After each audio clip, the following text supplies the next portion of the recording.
Welcome to Sparta Market Outlook, your go-to source for the latest oil market trends, insights, and strategies. In this podcast, Sparta's team of analysts and experts break down complex market information into actionable, forward-looking insights, helping you make informed decisions in a volatile market. For traders who want to anticipate future pricing trends and seize opportunities before their competition, Sparta provides real-time, actionable market intelligence. For more information about Sparta or to book a demo, visit our website at spartacommodities.com.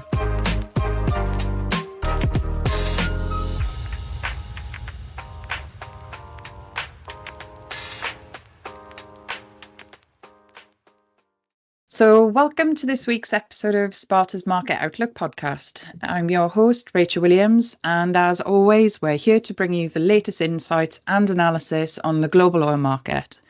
So before we dive in, we'd like to take a moment to wish all of our lovely US listeners a very happy Thanksgiving. We hope you're enjoying time with loved ones, or at least a plate full of turkey and some pie. So now back to business. This week, I'm joined by James. Hi, James. Good afternoon. Nice to be here again. Neil. Hi, good to be here. And Phil. Good afternoon. So we're going to break down the key trends shaping the markets as usual. So look, here's what's coming up on today's episode. So our topics today are OPEC Plus, how we view their production cuts over the next coming months, and how Iran actually fits into all of this, as well as refining margins on the rise in Europe and Asia. So they've been hitting the multi-month highs. So what could that mean to the market going into Q1? Are we starting to see the start of a refining comeback maybe? So then we'll go through our usual updates on the heres and nows and what's happening in the physical crude, distillate and light ends markets. So we've got a lot to cover. So grab your coffee or your alcoholic beverage, or maybe even your Thanksgiving leftovers, and let's dive in. So Neil, over to you to start with, I think. So what new things have we learned this week? Well, actually, we could get Phil to cover this one. I think that's what we planned. But brilliant, Phil. Yeah, you're on the box. So essentially what we're looking at, you teed it up lovely in terms of saying that refining margins are back to multi-month highs in Europe and the US. That's kind of back to early summer levels, in Asia even potentially a little bit stronger, especially when we look at our kind of indicative margins. The simple sweet margins are looking pretty strong at the moment. And what does that mean? So surely at the moment, it looks like it's setting the stage for a comeback in refining, so in utilization on average, although we can't say that it's underway just yet. So we haven't seen it really in the physical crude diffs, and we'll talk about that later.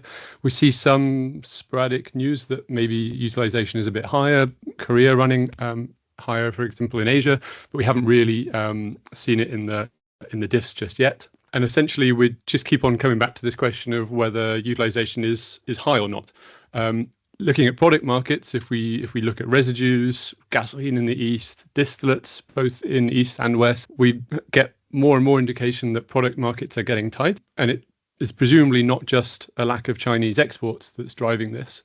Although looking forward, those Chinese exports with the tax changes especially look like they will be out of the market at least for Q1 as well next year. And so searching around for some answers, one issue is potentially that we have some tightness in the Middle East at the moment. James, it looks like Fujairah stocks are particularly low. Yeah, as you were saying, I think we're seeing Fujairah kind of oil fine product stocks kind of at all-time lows currently. We've seen like an escalation over a part of time, kind of October into early November in Middle Eastern diesel and jet premia. Actually, those start to come off maybe over the last couple of weeks as kind of Yanbu refinery starts to come back, really. And we're still seeing premium on semi-finished gasoline barrels coming out of India, UAE, Saudi, kind of continuing to ramp up as well.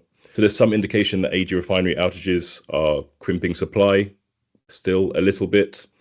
And with Chinese barrels out of the market in recent months and increasing confidence they will remain lower, Korean and Taiwan premium have also been running higher. Yeah, I'm looking forward to hearing a little bit more about kind of your individual product markets, to be honest. I mean, there's a notable length in crude, and Neil, I'm sure we'll get your take on the crude market. But one of the conversations that we've been having over the last kind of couple of podcasts was refinery rationalization. So Gunvor came out, I think it was this week or earlier this week, and announced that it was to stop processing at Rotterdam refinery. So has anyone got any thoughts around kind of the impact of that before I kind of share my 2 pence? depends on how you view it. I mean, it's a small site. It's not the first one that they've closed in Northwest Europe, actually, over the last few years. And I think it was one that was sort of potentially planned to become a biofuels plant anyway, eventually. But it tells you about the sort of level of pressure that generally margins are under right now as well. We're talking about 6 month highs, but they're still way, way below, the last 2 years average. So, bit difficult to sort of say margins are at a place where rationalization can stop. And it's one of the things I've been flagging the last couple of months. It seems like you get confirmations of, we've got Wesseling and we've got Gelsenkirchen, which have they've been planned to kind of be rationalized or be shut down already a year ago. But, it just gets confirmed. And, it's the opposite kind of situation as to when the Ukraine situation started. You had refineries that were kind of planned to be shut down, but they were kept going for another year because the margins were so good. Yeah, no, I agree. I mean, it's just another confirmation kind of in the picture, as you said. It's one to keep an eye on kind of as we move forward, because I don't think it'll be the last, if I'm completely honest. We touched upon it a couple of weeks ago that, Europe as itself is kind of a high cost refining centre with kind of limited, really, really big investment coming on in 2025, I think, in the refining centres. We've had Dangote ramp up recently, but it's certainly one to watch, especially with the length of crude, challenge refining landscape. But look, leading into that, actually, just talking about the length in crude, we've obviously got OPEC coming up in the next week or so. So what do we think? I mean, it's widely publicised, if I'm honest, but any update on OPEC's position going forward? Okay, I'll give this one a bash. I'm maybe a bit nervous about it because I don't want to go on too long. Listeners can write and complain, or they can skip forward 5 or 10 minutes on the pod if they really want to. That's what everyone tends to do on other pods. But it's tricky, right? We kind of have to talk about Iran in the OPEC context because Iran is kind of rapidly becoming one of the few obvious bull cases, for want of a better word, for 2025. So first things first, OPEC are likely to basically roll over the status quo, right? So it's fairly consensus view, no more supply hikes, possibly through Q1. And I guess we kind of share that opinion because, the consensus is that the 2025 market is extremely long, and we don't think that OPEC are really going to cut more at this point because you don't really see the need for it in prices yet. So from that pure perspective, I can see a rollover. I think we all agree type thing. Yeah. Now, I say there's no point in cutting because the sort of elephant in the room is Trump, right? And actually the elephant in the room is Trump and Iran, it's Trump and Russia, it's China, it's Israel, it's tariffs, it's sanctions.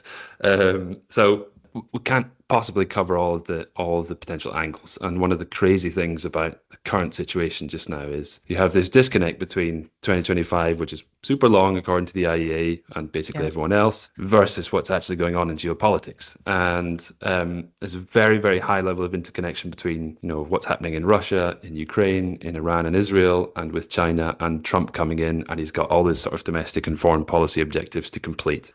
Now, brief primer. I've been really, really hitting the Geopolitics podcast hard over the last few weeks, right? As everyone should be doing. Good prep, Neil. Good prep.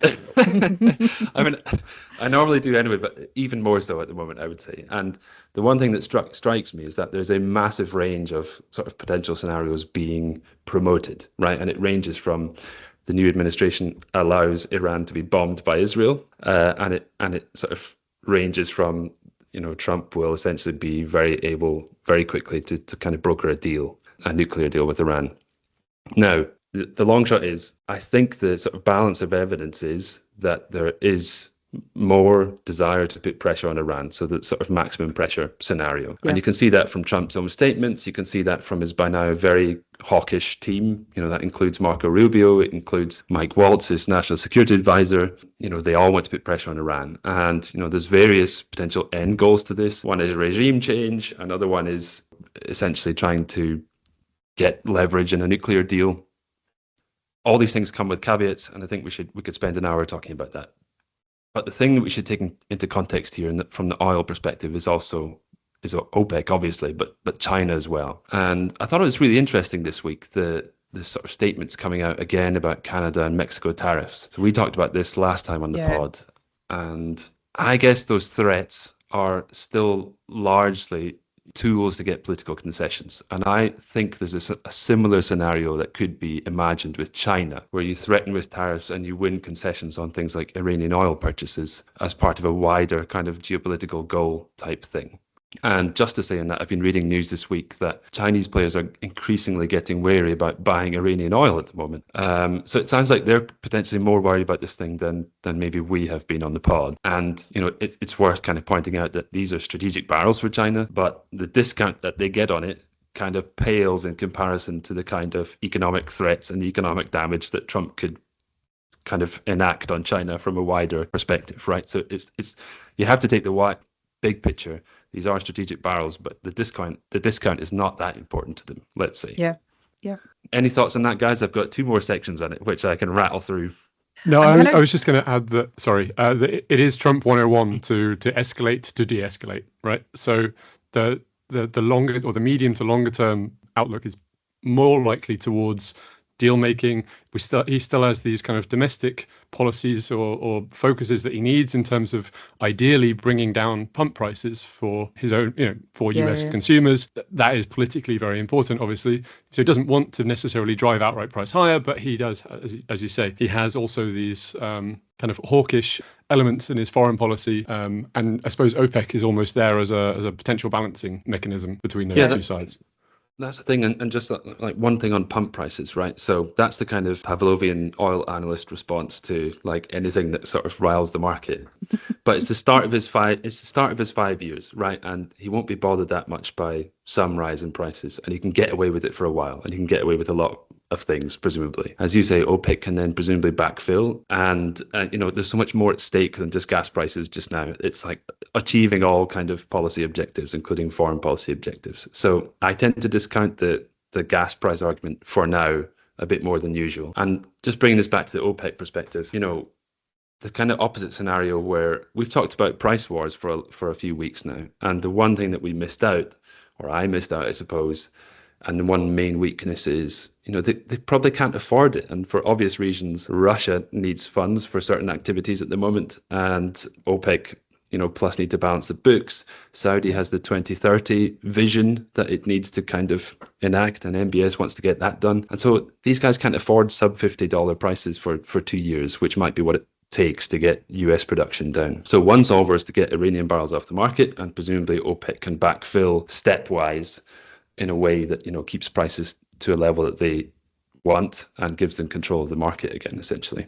It's a really interesting take. I mean, we can get John kind of back on the podcast in the next couple of weeks as kind of this develops. But you're right, I do see kind of OPEC being a bit of a tap to the market. So it's the safety release valve, really, when we get to kind of positions of too highs or too lows. But there's certainly kind of an economic incentive there for them to stay at a certain level. So we presented at the CTC event, so Commodity Trading Club, last week.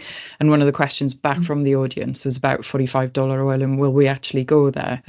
It's a really interesting one, and I think kind of where US consolidation has come from within kind of the upstream play there, it has to be relatively sustainable at that level, I think, to be able to kind of turn off kind of anything, any dramatic kind of volume from that. So it's certainly one to watch, but I see your points on Iran, that's for sure. So look, thank you so much. I appreciate that's a lot of work gone into that one, but Neil, I'm going to keep you hanging on a little bit longer, if that's okay. So just to talk about some of the physical crude dynamics. So we got some really intriguing trends, and I think, Phil, you alluded to it earlier.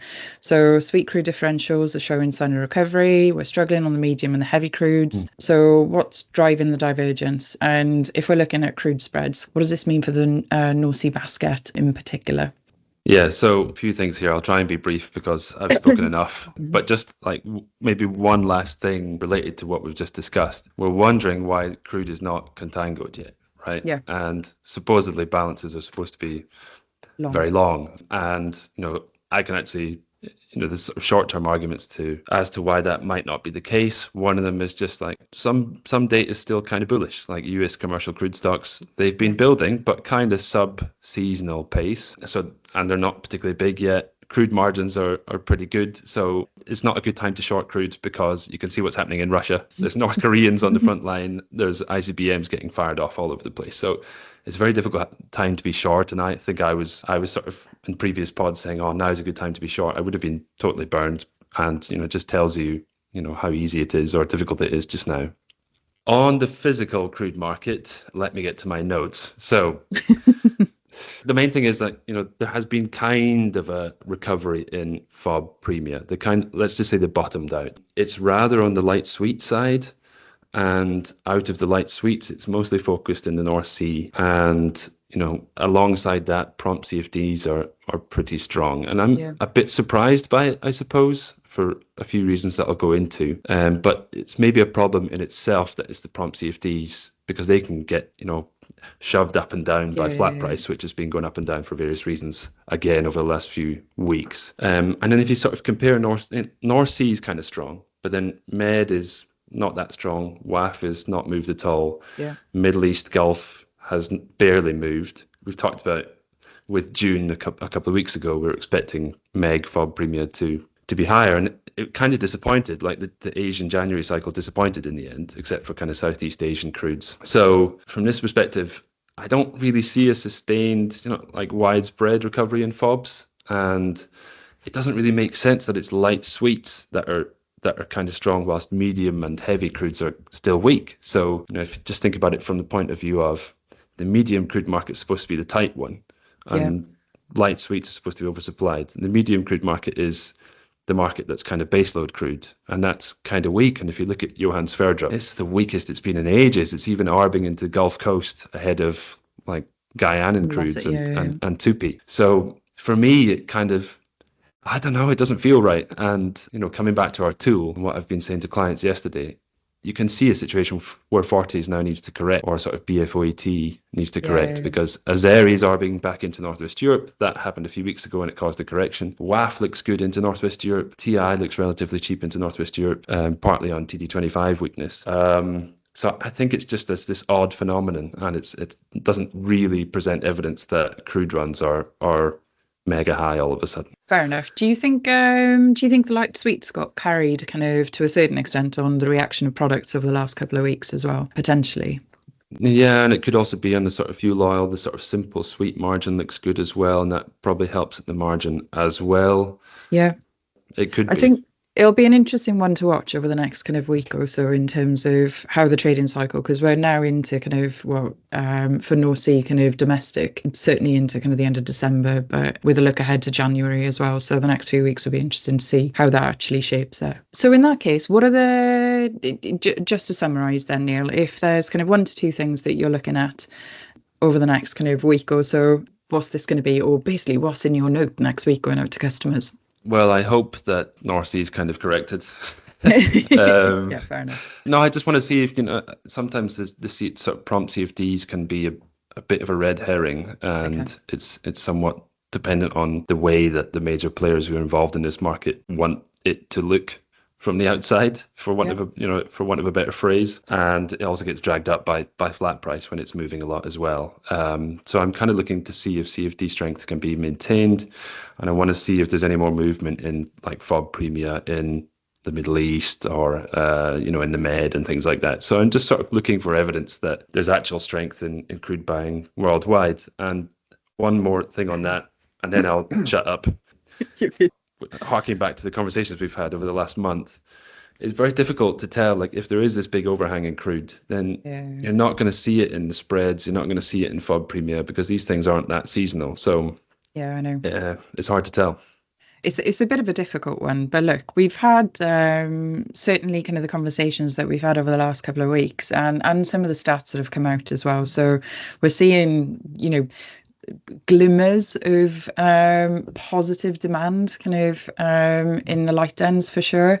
I think kind of every country outside of Germany kind of in Europe has been relatively kind of decent stats, which is great. But look, let's switch to the light ends.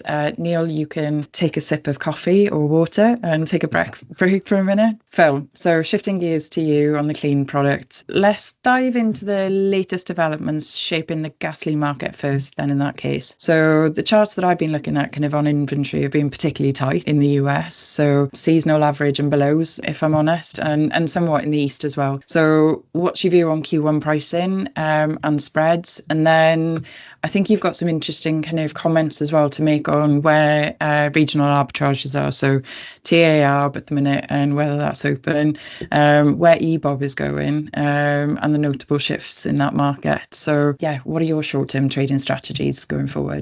Thank you. So as we've already kind of briefly touched upon, gasoline markets globally seem to be catching some of that bullish impetus that we're talking about. As you say, lower inventories on the back of weaker runs and potentially some quite robust demand. And we've seen gas nap spreads widen also on the back of slightly weaker naphtha. Russian barrels have been returning to the market in early November, and Asian buying has obviously kind of dips seasonally at the moment and has anyway not been fantastic.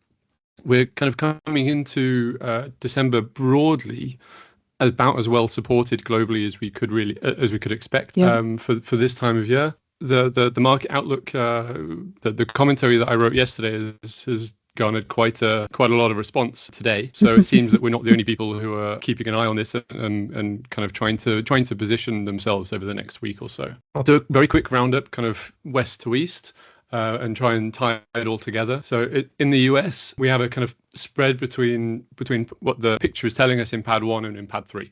So Houston in particular is still pricing to export. It's managed over the last few weeks to export a lot of barrels. Seemingly, it's still in a position where it is the cheapest source of supply into its home kind of destinations and a lot of Latin America, where it kind of typically competes with Europe, but it's kind of winning that competition at the moment. And they've been able to build slightly inventories, if not at a kind of typical seasonal pace. So it looks as though there's no particular need for them for US Gulf pricing to come higher. Pad 1, on the other hand, saw pretty low imports through October and into early November on the back of closed TARs, which we obviously saw in the platform. Yeah. So it's not too surprising that we've seen kind of prompt RBOB spreads move higher. What that has meant, though, is that that transatlantic ARB flashed open and quite in a big way. So we would expect that ARB having been open to have then seen those fixtures, and those fixtures should be arriving within the next week or so. So the recent upside on RBOB spreads at least should fall again as we move through December and presumably see those barrels arrive and that the inventory situation kind of alleviate slightly in Pad 1, which kind of brings me to Europe, which looks relatively finely balanced, but there's a lot of moving parts going on. European export kind of opportunities into LATAM are closed, as I said, because the Gulf Coast is covering those. Yeah. But the E10 blend margin, which is a fairly reliable forward indicator for what's going to happen to EBOB spreads, is open, meaning European components, rather than being blended into export barrels, can and should be being blended into domestic or regional barrels, which typically is bearish for EBOB spreads. So two kind of bearish indicators there. That open TAR for refiners, however, which is still visible. So there is still some potential for more TA movement, and very attractive looking opportunities into the east are kind of on the bullish side now for EBOB. So we've got relatively finely balanced factors on the bearish side and the bullish side. European naphtha has helped. So cheaper European naphtha has helped a lot to kind of make those European barrels attractive into the east and into Pad 1, and that has obviously come on the back of, as we mentioned, Russian barrels coming into Europe, Russian naphtha barrels coming into Europe. So now Europe is looking to is kind of repriced to try and push its naphtha length back into the east. That has been done. Obviously, we've had a narrower east-west gasoline spread, so Asia pricing up versus Europe, and that has pulled also the naphtha east-west spread narrower in conjunction with very rapidly falling physical premia for European naphtha. That ARB to the east is now pretty wide open again, but again it has taken a lot of weakness on the European naphtha side to do that. I was going to say, because petchem margins are still relatively weak, right? Certainly kind of in the east and globally if we're looking at it on a broader picture. But how sustainable is that going into Q1? I appreciate that's the picture that you've got now, but what are your thoughts as we hit kind of January? Yeah, so that with any kind of ARB that's opened as a major push rather than a pull, it's unlikely to be kind of particularly sustainable over a longer period, I would assume. There just doesn't seem to be the demand in the East to kind of absorb it, which will then bring us back to a need for European gasoline to price, European naphtha to price into European gasoline, keeping those gas nap spreads relatively wide, even if they are already wide, but keeping them relatively wide, which is in itself a good floor for European gasoline. So keeps those arb opportunities open. The arb opportunities to the east being probably the most important ones, and that's still coming from what looks to be east of Suez gasoline support, or a relatively strong market in the east. We mentioned at the beginning there, premium across basically all of the exporters in the east of Suez are at seasonal highs, essentially, or if not kind of record seasonal highs. They've certainly risen a lot over the last month or two. Yeah. So it looks like it's largely a supply-driven story, although there are kind of pockets of seemingly strong demand in the east. Korean stats, for example, we've seen very strong on gasoline demand. Indian demand has been good. Obviously, the kind of non-OECD Asia, the stats aren't quite so visible. But with, going back to this kind of lack of Chinese exports going forward, seems as though the AG is still relatively tight. I think the arb to the east can be this kind of supportive factor for European gasoline, also into Q1. Good. Okay. The question then is, we now have a more, as we said, a stronger refining picture in the east, and there is enough refining capacity ultimately in the east now to not need to continue to pull these barrels from Europe. So at some stage, that east-west is going to need to widen again. Yeah. To cut those barrels off. Okay, so all eyes on refinery margins then, kind of in Asia, for that resupply picture. Yeah, exactly. Okay, so just to summarise then in that case, so Phil, 2 points from you of what you're looking at kind of going into next week or December or even Q1. Yeah, so very, very short term, I think that the TAR has come off quite significantly recently, but it's been largely driven by falling RVO, so the renewables obligation in the US. I think that has a little bit more room to fall. As I said, the arb for refiners is still open going TA, so there's still pressure, I think, on Pad 1 to come from barrels coming over from Europe. And on for the second one on EBOB spreads, I think what I would typically see as a risk to the downside from this open blend margin is slightly outweighed by the pull from the east for now. So I think EBOB spreads have a little bit of room to the upside still. You can make a case both ways, especially if RBOB comes off quickly. But I think short term and into early Q1, I think EBOB spreads still have a little bit of upside. Okay. Thank you very much. Okay, James, you're up next on distillate. It's really nice to talk to you again. I've been avidly listening to your bull campaign kind of over the last couple of months, so keen to kind of hear how that's progressing. But look, take us through some of the key developments in the distillate market. So interesting mix of trends. You've got some Middle Eastern distillate arbitrage, or ARBs kind of starting to shift back towards Europe. And I think we got some structural backwardation in some parts of the market this week. So how's distillate looking for you? As you say, we've kind of been bullish, this distillate's the start of Q4 for a while. Yeah. And I guess the kind of general feeling is that it's going to roll on into Q1. I guess probably it's more interesting to talk about later when we expect that to turn. So we're seeing, Middle Eastern diesel distillate exports starting to point more back west again, more on jet, not quite there on diesel. And I guess also what we spoke about earlier, kind of Middle Eastern diesel and jet premium still, and kind of headline figures are kind of suggesting that exports aren't strong still from the Middle East currently. We've got the transatlantic arb from the US Gulf still closed. I mean, the HOGO has narrowed, but not enough to open these arbs, and a kind of the correction in RVO that Phil mentioned earlier has really not helped here as well. Yep. So, and it's also like we've seen an increase in kind of the diff, the US Gulf Coast diff and US Gulf Coast pricing in general over the last period of time. Yeah, something we've been discussing quite a lot with Neil is kind of partially due to like open colonial arb, but I think probably more linked to kind of reduction in US Gulf Coast runs that we've seen over the last week or so. I guess the kind of feeling is, are we building enough stocks as we move into Q1 in the US and globally, really? I mean, a kind of sign of this is we've seen heating oil structure move backwardated kind of until the summer, apart from in the very prompt, which is a reflection of, I think, of elevated Pad 1 diesel stocks currently. And I guess one counterpoint here perhaps is that we've not really seen US distillate stocks draw as they normally do seasonally now. And that's even been with like kind of really high distillate exports. So that's something interesting to think about there. We've got the continuing maintenance. I don't want to go on about it too much, but the continuing maintenance that we discussed in the Middle East, it's kind of coming to an end now, but seems to be kind of sluggishly returning the runs there. So I guess my feeling is that in the kind of prompt, I still think there's like more uplift, more positivity to come in distillates, particularly in diesel. And kind of when is the turn going to be now? I think maybe there's an argument pretty soon to maybe get short Feb, March, even maybe Jan, Feb as well. I think it's important to track those distillate imports into Europe from both the US and the Middle East here as well. James, remind me again, kind of, where are you on European inventory or Northwest European inventory for distillates at the minute? Is that still kind of tracking seasonal lows or? Yes, I think actually it's kind of been drawing more into as we move into December than expected. I guess the main two things that have driven that is kind of sluggish European runs. I think my colleagues here have spoken about quite a bit before, and as well as those kind of reduced distillate exports, particularly diesel exports into Europe, kind of landing into December.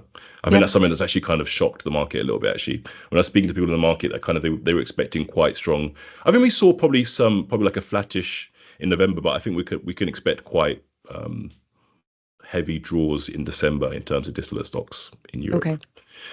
And then also kind of moving back to Asia a little bit as well, we've seen kind of Singapore distillate or diesel structure move backwardated until 2026, really. I mean, that's kind of really a sign of something that my colleagues have spoken about, like reduced Chinese distillate exports are expected to continue into at least, I guess, Q2 2025 as well. So, and also, I guess, jet, we've seen those Middle Eastern cargoes move back pointing west again. So we've seen reductions in European regrade.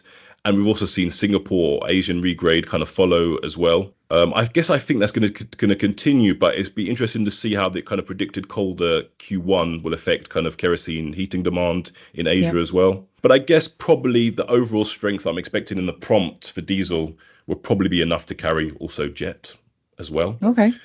So I guess winners and losers maybe. I guess I'm still bullish prompt cracks spreads moving into Q1. And I guess losers probably deferred structure, deferred spreads might be, I think, a time to look to start selling those quite soon. And also winners, I guess kind of the story that we discussed here is that there's a bullish feel on gasoline, a bullish feel on distillate as well. Maybe margins are a buy as well from here. We in the prep call kind of for this, we did have a conversation about kind of what are next year's kind of leading indicators for trades, and crude's a conundrum, right? Off the back of geopolitics, it's going to be a difficult one. You can't kind of derive anything kind of from where the FOB prices are really outside of indications about kind of corrections regionally. So if we're still long crude going into next year, demand glimmers on the clean product side, then is it a margin trade? Phil, I think you were trying to kind of join in on that one. Apologies. I was trying very politely to wait for my turn. No, I just have a very quick question for James, actually, because I've obviously been looking at the platform myself and looking at those swing arbs east and west and thinking, I agree with you that we have a pretty strong bull case for Europe, and so expecting that east-west to widen out again and open up these swing arbs back to the west. But you're saying that kind of, obviously the Sing 10 is now in backwardation all the way down the curve. It looks like Asia has a strength of its own. So what's the solver here? Do we expect east-west to widen to kind of alleviate the European picture? I guess I do think that actually, and it's been quite interesting that we've seen the east-west actually over the last week or so actually narrow again. So I do think we're going to have to see that reverse in order to pull those imports back to Europe again. And again, one of the reasons is what why happens to the east. And I guess one of the reasons why I'm still bullish in the prompt is that we haven't seen that happen yet. There's still a lot of strength in Asia manifesting as well. So it's a deferred trade to get short again, not in the prompt for sure. You also have to kind of remember there's various one-off factors that are going on in the distillate market just now. One of them seems to be sort of a relative, it's not one-off, but it's seasonal, like a relative lack of Russian barrels, and they're coming back. So the sort of initial data from November 20 days of November that I've seen this morning. I'd say decent chunk of return to diesel exports, and I guess a lot of those will head to Turkey and Brazil and that kind of thing. So that tends to help alleviate European balances a bit more. And then you have, evidently, we've had some maintenance in the Middle East, and you were saying it takes 6 weeks to get sort of Middle Eastern barrels around the Cape, so we kind of have to wait a while to kind of refill that supply chain. So even once ARBs actually start pointing west again, arrivals could in theory stay low in Europe for actually quite some time. So what you might want to see is sort of the strength in Dec Jan roll up to Jan Feb, and then at some stage over the next 8 weeks or something, you might feel better about shorting that thing. But evidently there's quite a lot of stuff that's going to change outside of just a pure east-west perspective, let's say, in the next few weeks. Do you want to do some analysis on the fly? I've just updated the EIA figures. See if you guys want to change your opinions. I don't think so. So where should we start? Distillates flat. So stocks did nothing. So the thing that that's interesting though, because they should be drawing, right? So another week of kind of straight lining is the API was predicting a build, right? I can't remember what the API predicted. Yeah. I mean, it's often wrong, but that's the story that we were talking about in the prior to this call. Is the US runs have been massive, and what they actually did was not draw stock seasonally over the last 4 weeks, and that is something that you should factor in. And they exported more according to the weekly stats. So it's just looking at the run figures. They're back up again. Pad 3 is back up to 9.2. It was sort of down below 9 in the prior week. So Pad 3 runs are actually starting to return again after a big dip. Gasoline stocks rose a lot, 3 million barrels, over 3 million barrels, most of that in Pad 3 and a bit of a draw in Pad 1. So, some kind of change there, not draws everywhere. Okay. What do you think about the gasoline side, Phil? Yeah, I mean the fact that we haven't yet seen the builds in Pad 1, despite those ARBs being open kind of early to mid-November, suggests that maybe we have another week or two to wait for that. So maybe less urgent that the ARB spreads can come back down again, which feeds back into a little bit more of a continued strength than for the Atlantic Basin as a whole. Sorry to throw a spanner in the works. And from I've thrown a spanner in my own works as well, because there was a 1 million barrel draw at Cushing and decent commercial draw and another draw at Pad 3. So I have to think about TI again. So maybe that's another topic for next week, because I was going to say, you actually getting yourself off the hook here, Neil. So James and Phil have been under pressure to kind of answer their view, and you're giving yourself another week's worth for homework. Yeah, but I mean, that's probably true. That's probably true. Fair enough. No, but obviously a draw at Cushing, it didn't really build very strongly over the last few weeks anyway, and was tending to actually stay flat to drawing. So that tends to speak for, all else equal, actually TI strength. And it's that changes the view a bit potentially on the North Sea market as well, of course. I would add that, and the thing that always gets lost in these things, net crude imports shifted by 2 million barrels a day week on week. So imports absolutely plummeted and exports rose. So that tends to change the picture a bit, and that always gets lost in these kind of quick fire pieces of analysis. Okay, interesting. All right, I think we have kept people long enough from the turkeys, if I'm honest. So genuinely thank you to kind of Neil, Phil and James yet again. Thank you too. For keeping me company on this one. We've got some interesting stuff to kind of follow up on next week. So looking forward to kind of hearing about the North Sea dated market and kind of how the BFO ETM grades have fared. Phil, kind of keeping an eye on kind of your EBOB into Asia, that's for sure. And James, probably an interesting one to kind of consider in terms of US distillate stocks and where that lands us, as well as kind of the emerging imports into Europe and your forever bullish case, albeit deferred sales, which is actually really important. So I'm looking forward to kind of hearing how they evolve as well. So genuinely thank you all for listening. A happy Thanksgiving for those who are celebrating, and enjoy your well-earned time off. Thanks very much. Thanks, guys. Same row back to you. Thank you for listening, and we hope you enjoyed the podcast.